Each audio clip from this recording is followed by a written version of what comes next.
dia a todos, bom dia a todas, bom dia para você que nos assiste pela Pop TV em Sobradinho e Porto Alegre ou nos escuta pela Cultural FM em Santa Catarina e no Rio Grande do Sul. Bom dia também para você que nos acompanha pelos canais do YouTube aqui do ICL.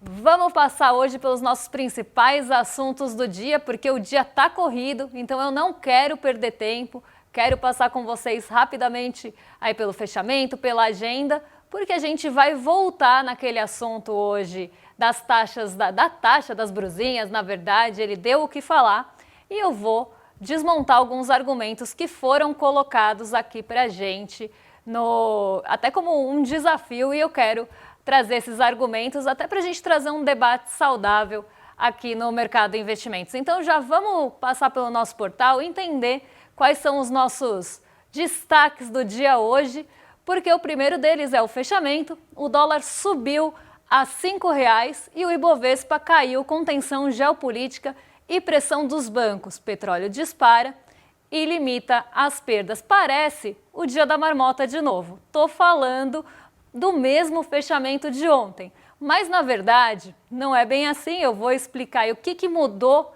na quarta para quinta-feira, porque alguns aspectos, apesar de ter parecido o fechamento do dia anterior, alguns aspectos mudaram no fechamento de quarta. Mas esse roteiro ele já está ficando cansativo, porque ora a bolsa sobe apoiada pelo petróleo, depois ela cai ali com o aumento das tensões. A gente não sai do lugar, parece, falando desse assunto, mas é porque realmente o momento está ditando o ritmo, então daqui a pouquinho eu vou explicar esses conflitos e o que está acontecendo e o que foi diferente, basicamente, da quarta para a quinta-feira. Mas não para por aí, porque a gente trouxe o assunto da crítica de Luciano Hang aos impostos nas redes, ao mesmo tempo em que ele fez campanha pela taxa das brusinhas. E eu falei disso no programa no começo da semana, e Luciano Hang respondeu ali o mercado de investimentos e me colocou um desafio de quebrar alguns argumentos. Então a gente vai detalhar ponto a ponto, até de alguns argumentos colocados por ele, e abrir esse debate aqui com você que está em casa, para a gente pensar de forma mais aprofundada nesse assunto e outros aspectos que envolvem a tributação, a carga tributária aqui no Brasil, por que a gente sente que paga tanto imposto, por que o imposto no Brasil é desigual, pesa mais ali no trabalhador. Então a gente vai trazer alguns pontos bem importantes hoje. Hoje também é sexta de arromba, né? Mas esse não é o nosso assunto de sexta de arromba. O assunto de sexta de arromba fica na dúvida aí, vai ficar para surpresa, R$ 2,00 ou uma cesta de arromba misteriosa. Então vou deixar no suspense para vocês tentarem descobrir aí qual é a figura que marcou acho que essa semana principalmente, mais o mês de abril. É algo bastante peculiar. Não é a primeira vez que acontece, mas é peculiar e a gente vai trazer para vocês essa cesta de arromba, mas não vou dar muitos spoilers. E se der tempo, a gente traz a matéria do Javier Milei, que ficou de ontem. Economia argentina encolhe e amplia incerteza sobre ritmo de recuperação. Aqui mostrando a fraqueza da economia argentina, que é colocada, até o plano econômico, o próprio Javier Milei, ambos são colocados ali como exemplos a serem seguidos, mas a gente sabe que a coisa por lá não está boa. Apesar da inflação ter até diminuído, se a gente olhar ali a trajetória inflacionária da Argentina, isso foi feito com um custo muito alto e, como eu sempre falo, acabou matando o paciente, dando um remédio errado para combater a inflação por lá. E a economia agora se mostra bastante enfraquecida e depois do Milei passar a motosserra em tudo, isso agora está trazendo efeito. Então acho que não é um exemplo muito a ser seguido e se der tempo a gente vai para lá. Então antes já vamos passar pela nossa agenda, porque eu não quero, como falei, perder tempo, quero correr aqui com vocês, porque hoje tem bastante assuntos, os assuntos são longos, são densos, são complexos. Então já vamos começar aqui, porque às 3 horas da manhã no Reino Unido saíram as vendas no varejo de março. Às 5 horas da manhã na Alemanha teve o índice de sentimento das empresas de abril. E às 7h30 na Rússia, decisão de política monetária. Às 8 horas aqui no Brasil saiu o IPCS da terceira quadricemana de abril. E 8 horas aqui no Brasil também divulgação da FGV, sondagem do consumidor de abril. Mas não para por aí, a gente tem mais uma página de agenda, a agenda hoje também está curtinha. 8h30 saíram os dados de setor externo de março, divulgação do Banco Central, Brasilzão também. E 11 horas da manhã, índice de sentimento do consumidor e expectativas de inflação em 1 e 5 anos, medição final de abril. E essa divulgação é feita pela Universidade de Michigan, nos Estados Unidos. 2 horas, saem os poços e plataformas de petróleo em operação.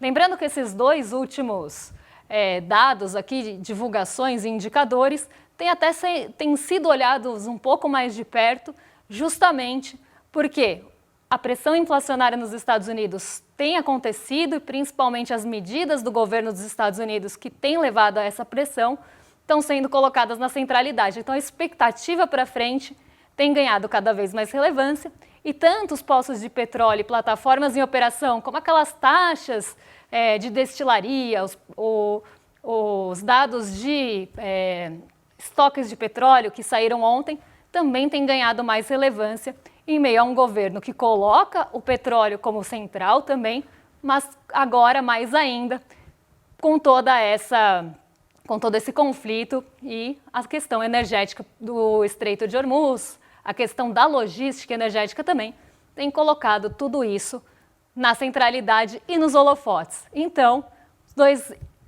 os dois indicadores que têm ganhado mais relevância aqui, mas ainda uma agenda que deve ficar em segundo plano mais uma vez, sem muito peso para contrapor o que vem ditando o ritmo do mercado que eu falei, que é o conflito no Oriente Médio, ou na verdade, se a gente for falar, conflito de Estados Unidos, Irã e Israel. E até ouvi um vídeo bem interessante, por que todos os conflitos, todas as guerras são a guerra do país, Então é guerra do Irã, guerra do Iraque, enfim, é sempre assim, Guerra do Vietnã, porque se todas fossem chamar guerra dos Estados Unidos, teria que ser guerra dos Estados Unidos 1, do 2, do 3, enfim.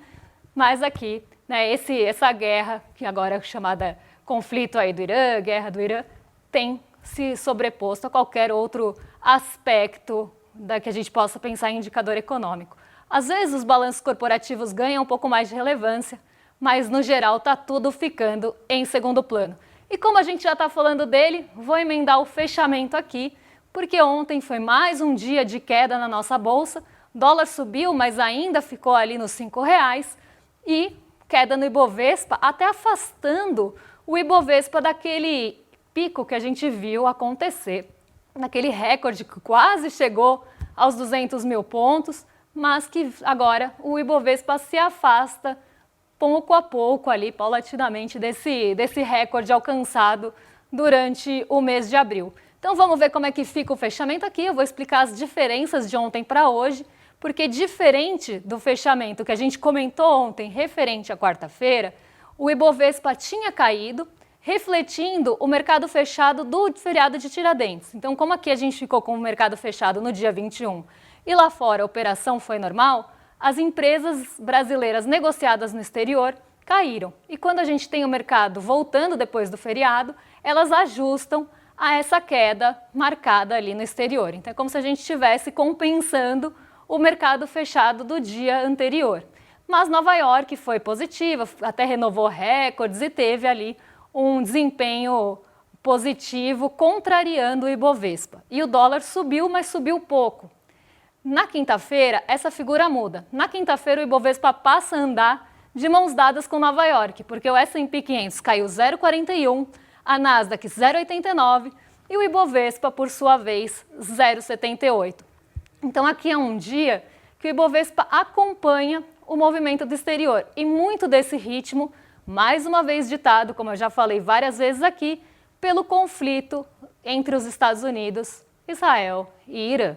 Esse conflito tem ganhado protagonismo e qualquer ponta ali que apareça, qualquer indício que apareça de não resolução ou até mesmo da interrupção do cessar-fogo traz mais tensão aos mercados e o mercado vira para o negativo. O que limitou essa queda e não deixou ela ser maior, então foi 0,78, mas poderia ter sido mais intensa, foi de novo a Petrobras.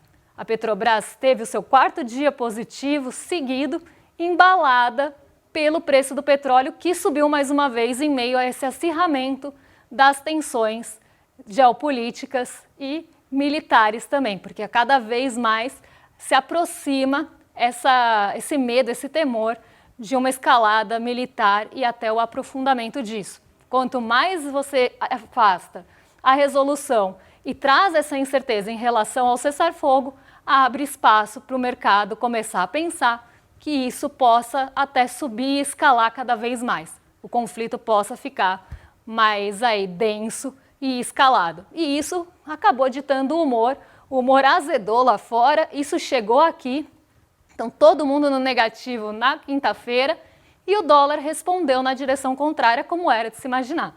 A alta do dólar também só não foi mais forte porque a gente ainda é exportador de commodity, ainda tem essa vantagem relativa de exportar petróleo, de produzir algumas commodities que devem ficar nessa centralidade também, e isso faz com que o impacto do câmbio não seja tão forte. Então, o que está segurando um pouco o real ainda é isso. Isso sem contar dinheiro que entra aqui para especular com a nossa alta taxa de juros. Então, a gente tem ainda alguns pontos que seguram o dólar, mas estamos aí a R$5, que é outro patamar bem importante, patamar psicológico importante do mercado, de furar esse piso. Então, furar para baixo, embora isso pareça redundante, mas furar o piso e cair abaixo de R$5 ou subir acima dos R$5 ou chegar até mesmo aos 5,30. São pontos importantes, esses 5,30 e R$5 são pontos importantes para a gente pensar em patamares de apoio ali psicológicos para o mercado em relação ao dólar. A gente ainda orbita esse patamar de R$5, mas o dólar voltou a se valorizar ontem, muito por conta desse impacto e desse peso mais negativo. Ontem quase todas as ações foram para o negativo, pouquíssimas ficaram no terreno positivo aqui no Ibovespa, refletindo esse mau humor generalizado e essa correção generalizada em relação aos nossos ativos e principalmente o apetite por risco que vem sendo diminuído nesse momento. Antes de passar para o nosso próximo assunto, que vai exigir fôlego e bastante saliva, eu vou beber um pouquinho de água para a gente ir até o fim do programa com voz. Até porque vou precisar de voz aí para responder os argumentos que me foram colocados quase como um desafio. E aqui, gente, desafio feito é desafio aceito. E a gente faz ao vivo.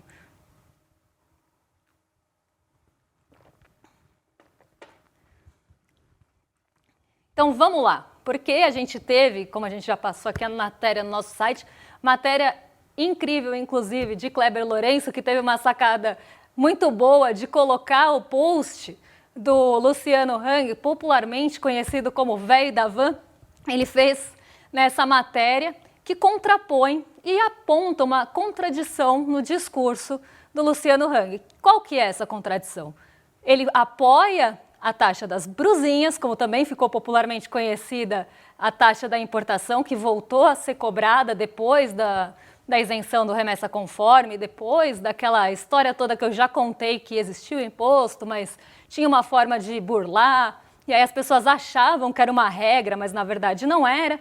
Depois vem o programa Remessa Conforme, tira esse imposto, os produtos chineses começam a entrar em maior volume aqui no Brasil, e aí esse imposto é repensado. E uma das pessoas que apoiou o imposto de importação, essa volta, essa cobrança do imposto, foi o Luciano Hang. Luciano Hang, que normalmente se coloca de outro lugar, né? Se coloca como um liberal, como uma pessoa que quer o Estado mínimo. Então fica aquela coisa que parece contraditória de Estado mínimo para uns e máximo para os outros. Quando é para favorecer o seu setor ou a sua empresa, aí o Estado pode agir. Mas quando não é, o Estado tem que ser mínimo, e aí começa todo aquele discurso em relação ao peso tributário, à carga tributária do brasileiro. Mas será que Luciano Hang está realmente se importando com o brasileiro e quanto o brasileiro paga de imposto?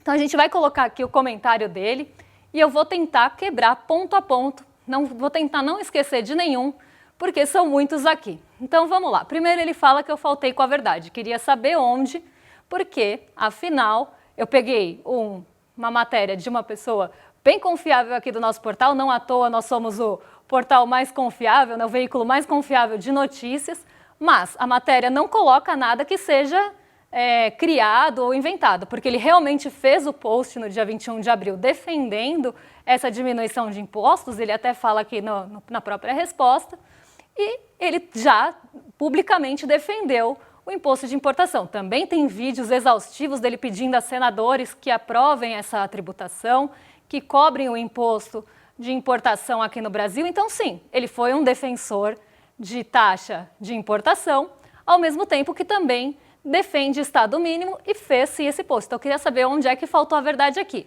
Mas ele disse que eu não tenho conteúdo para discutir com ele, kkkk. Primeiro post do dia 21 de abril foi realmente lembrar os brasileiros que pagamos os impostos mais caros do mundo e temos a máquina pública mais gorda do mundo. Será? Vamos descobrir. Produzindo burocracias diretamente e transformando a vida dos brasileiros no inferno. E aí tem um ponto também que a gente vai quebrar aqui. Segundo a taxação dos importados, vírgula, né, que faltou a vírgula aqui. Segundo, a taxação dos importados é uma necessidade principalmente para as indústrias brasileiras, porque os produtos chineses entravam no Brasil sem pagar impostos.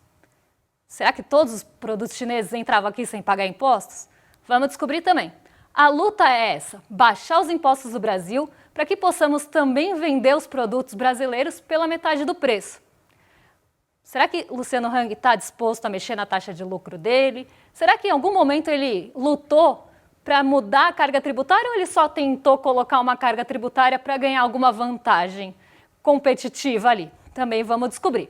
Você acha certo os chineses não pagarem impostos e os brasileiros pagarem 80, 120? E aqui também é um cálculo que a gente pode pensar.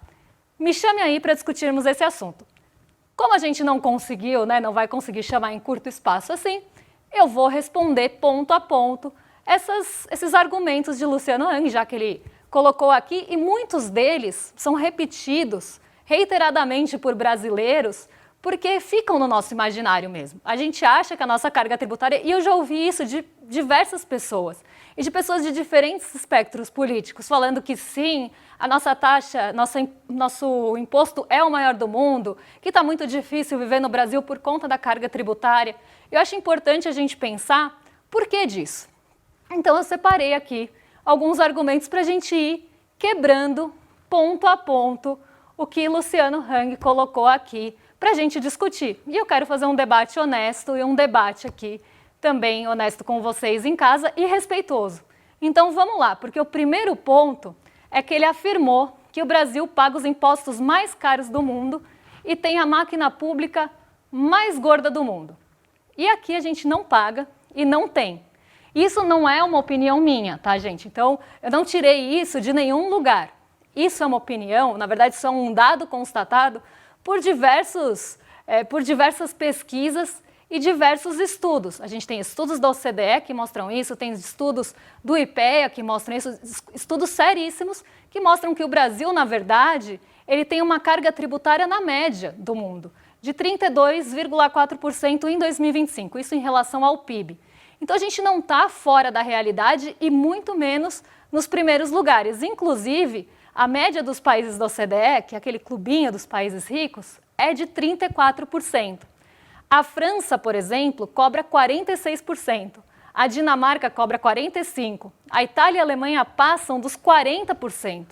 E se o Brasil entrasse no clubinho da OCDE, a gente ficaria em 14º lugar. Então, primeiro aí, vamos quebrar isso, que o Brasil não tem a maior carga tributária do mundo. Isso não é uma verdade, mas é repetido e acho que de tanto que foi repetido, ficou como verdade. E é que se a gente entrasse na OCDE, a gente ficaria em 14º lugar e tem mais de 17 países também cobrando mais do que a gente. Então, primeiro aqui, a gente não paga o imposto mais caro do mundo. Além dessas fontes, eu quero trazer uma outra discussão aqui. Por que a gente tem essa percepção? Eu vou falar disso mais tarde, mas o que a gente tem não é uma carga tributária muito pesada. E a gente já falou isso em outras ocasiões. Tem o documentário que eu convido vocês, quem é assinante do ICL, a assistir, que é Quanto Custam os Ricos no Brasil. A gente traz outros especialistas também para falar disso, mas a carga tributária do Brasil, ela é mal distribuída. Ela cobra mais imposto, até pelos impostos sobre consumo, ela cobra mais imposto do trabalhador e da pessoa com menor renda. Esses impostos pesam mais para as pessoas de menor renda, para o trabalhador. Por quê? A gente tem esse imposto que não é progressivo como a nossa Constituição colocou que deveria ser. Primeiro porque a gente não tem uma taxação sobre grandes fortunas muito como deveria ser. Na verdade não temos, né? Aqui no Brasil a gente não tem taxação de grandes fortunas. E a taxação sobre a renda também tem suas limitações. Isso começou a mudar, mas está dando passos lentos. Subiu o primeiro degrau para pensar em alguma forma de justiça tributária depois de tantos anos de injustiça tributária. Mas quando a gente fala dos impostos sobre consumo, eles vão pesar mais em rendas menores. Vamos supor que uma pessoa de uma renda maior compre o mesmo produto de uma pessoa com uma renda menor. Então vamos supor, eu e o Luciano Hang compramos o mesmo produto. Eu, trabalhadora assalariada, e ele, empresário, aí que ganha bastante dinheiro. Se a gente comprar o mesmo produto, a carga tributária sobre o consumo vai pesar mais na minha renda do que na dele. Então, isso é um fator que faz com que o brasileiro também sinta que ele paga, que ele tem uma carga tributária pela má distribuição e não pelo percentual. Eu acho que esse é um primeiro ponto que a gente tem que falar. O segundo é que ele perguntou se eu acho certo o chinês não pagar o imposto e o brasileiro pagar 80%, 120%. E essa conta, ela é muito controversa, porque ela vai acumulando ali os impostos. Foi até uma conta apresentada para defender a taxa das brusinhas. O varejo apresentou essa conta para defender o imposto de importação. Só que o produto que entrava pela Shein, que entrava pela Shopee, que entrava pela AliExpress, sempre pagou ICMS. Então o ICMS nunca foi isento. A parte dos governos estaduais nunca foram isentas. O que foi isentado em algum momento foi o imposto federal de importação para pacotes até $50 e no começo era só para pessoas físicas. Então a pessoa física mandava para outra e esse pacote tinha isenção. Só que como todo mundo dava um jeito de mandar como pessoa física a remessa, quase que todo mundo achava que isso era uma regra. Mas na verdade não era uma regra, o imposto de importação estava lá. O que não tinha era a capacidade operacional e os sistemas suficientes para que a gente tivesse uma fiscalização mais próxima. Quando a gente passa a ter esses sistemas, quando a gente passa a ter uma integração maior, aqui no Brasil, os impostos, as pessoas começam a perceber essa jogada de mandar da pessoa física e tem mais capacidade de olhar ali os pacotes que chegavam. Imagina olhar todos os pequenos pacotes que vêm do exterior. E aí começa a ter uma agilidade maior e se vê que não estava se cobrando um imposto que deveria ser cobrado. Nisso começa a se cobrar. Só que ficou a impressão que se criou um imposto. E isso causou, claro, o brasileiro já sente essa carga tributária, já acha que paga muito imposto. Então ficou essa imagem de um novo imposto sendo criado, quando na verdade era só a aplicação de uma regra que sempre existiu. E aí vem o programa Remessa Conforme, que isenta os pacotes até $50. E isso incomoda o varejo, isso incomoda sim os produtores nacionais, porque os produtos chineses começam a inundar o Brasil.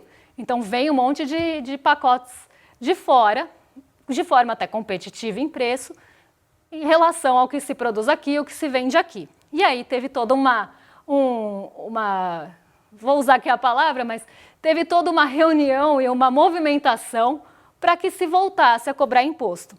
E aí você volta e para cobrar essa taxa das brusinhas, inclusive, que Luciano Hang lutou para aprovar. E eu já vou chegar lá. Quem paga essa conta desse imposto de importação não é o chinês. Quem paga é o trabalhador brasileiro que comprava uma blusa de R$30 lá fora porque não tinha dinheiro para pagar R$150 numa loja do varejo aqui. Então a pessoa via onde era mais vantajoso economicamente e ia buscar lá fora o que, mesmo, né, ainda mais com os $50 ali. E, gente, vamos combinar que isso, daqui a pouco eu vou chegar lá também, mas jogar na conta do trabalhador e de quem compra $50 lá fora é algo que não é a melhor maneira. Eu não sou a favor da taxa das brusinhas por motivos diferentes de outras pessoas. A minha crítica à taxa é porque ela transfere um imposto que poderia pensar, ou numa política pública que poderia pensar em fomentar a indústria, em favorecer o varejo com atitudes pontuais, mas transferiu para o trabalhador que já paga bastante imposto, pensando nessa carga tributária sobre consumo. Então você coloca essa arrecadação, quando poderia ser pensado um leque de outras opções de arrecadação, você coloca isso mais uma vez na conta do trabalhador, e na conta do trabalhador normalmente de menor renda, que vai buscar um lugar mais barato para comprar. Então a minha crítica à taxa da importação e das brusinhas, do jeito que ela foi colocada, é essa transferência e não um fomento, por exemplo, da indústria nacional, não um subsídio pontual, uma isenção, algo que faça sentido naquele momento para ajudar o setor a se reerguer, ou o varejo, por exemplo. Então a minha crítica é que existiam outras alternativas que não jogar nas costas do trabalhador, que no final das contas é quem vai pagar o imposto. Então quem paga é o trabalhador brasileiro que comprava lá fora. E aí a gente chega naquela contradição do Luciano Hang, porque no feriado de Tiradentes ele posta sobre menos imposto, menos Estado e menos burocracia. Isso está aqui que vocês estão vendo no post dele. Mas em 2024, ele gravou um vídeo pedindo para os senadores que aprovassem a taxa das brusinhas. E não só isso, ele ligou para o senador Omar Aziz para agradecer o voto dele, e isso foi até registrado, também não estou inventando nada, foi registrado em uma entrevista. No vídeo, ele fala ali, palavra por palavra, que as plataformas asiáticas, aqui eu até separei a fala, representavam uma renúncia de quase 40 bilhões aos cofres públicos. E perguntou quantos hospitais, escolas e estradas dava para fazer com esse dinheiro. E olha que interessante, gente. Quando o imposto novo ou quando a volta de um imposto favorece o negócio dele, vira arrecadação para hospital, vira arrecadação para escola, vira estrada. Mas quando não favorece, aí é máquina gorda, é burocracia, é inferno tributário, e aí parece um liberalismo de ocasião. Dos mesmos criadores do fiscalismo seletivo, a gente tem aí o liberalismo de ocasião, ou, naquela versão nua e crua, privatizar o lucro e socializar o custo. E aí eu quero também ser honesta, meu tempo está acabando, eu vou correr aqui. Eu quero ser honesta com você que está assistindo, porque o argumento que ele fez tem que ter essa resposta mais séria. E você falou que o produto nacional paga caro na cadeia e o chinês entrava aqui com vantagem, e que isso era uma concorrência desleal. Tem uma parte que a gente pode até levar em consideração nesse raciocínio, mas se o custo do Brasil existe, a carga tributária sobre produto nacional é alta e complicada e cumulativa em vários pontos, tudo bem. Mas a pergunta é, qual a solução do problema? Porque o que foi apresentado, inclusive defendido pelo Luciano Hang, era mais imposto para o concorrente. Então, isso não diminuiu o custo do Brasil dele em 1 centavo. Só encarecia o produto chinês para quem não tem opção ali de comprar, e aí vai para onde? Vai para a Havan, vai para outras lojas nacionais. Então ele não diminuiu o custo dele, ele quis aumentar o dos outros para ganhar uma vantagem na comparação. E aí a indústria continua carregando o mesmo peso tributário, só que agora com a competição mais baixa. E isso a gente chama do quê? De reserva de mercado. E aí eu queria puxar outras coisas, mas infelizmente o meu tempo acabou. Então na segunda-feira eu conto dos empréstimos do BNDES e a gente volta a falar também de outros aspectos. Eu respondo em 2 partes e eu coloco aqui o compromisso de acabar com essa argumentação toda na segunda-feira. Agora eu vou rolar para os nossos vizinhos de cima, mas sem antes falar aqui, né, da revista Liberta, que saiu agora, Os Crimes da Brasil Paralelo. Então, se você ainda não assina, assina a nossa revista, porque os artigos são de muita qualidade. E agora eu jogo para os nossos vizinhos de cima, William De Luca e Guga Noblar, e Sara Zara hoje na sexta, rolê de sexta com Sara, Lucas Rocha também, tudo diferente na sexta-feira, um baita rolezão então. Vocês estão em mais que excelente companhia e eu volto na segunda para terminar esse assunto e colocar aí os pontos que faltam. Um beijão e até lá. No ICL, o conhecimento transforma realidades. São mais de 300 cursos com alguns dos maiores nomes do Brasil, em economia, política, filosofia, história, finanças pessoais, autoconhecimento e muito mais. Aqui, cada aluno faz parte de um projeto único, 100% independente e financiado pelos próprios estudantes. É graças a quem se torna aluno que o ICL existe e o jornalismo livre chega até você. Se inscreva agora em icl.com.br e torne-se aluno. Estude, apoie e faça parte da revolução do conhecimento. E aí, Chico, vamos me contar, amigo? Velho, agora... Rapaz, que estampa é essa, rapaz? Gostou? Eu comprei na loja de CL. Pô, tá agorinha. Vista a coragem. Leve a luta com você. Camisetas da comunidade mais corajosa do Brasil. Acesse souicl.com.br e garanta já a sua.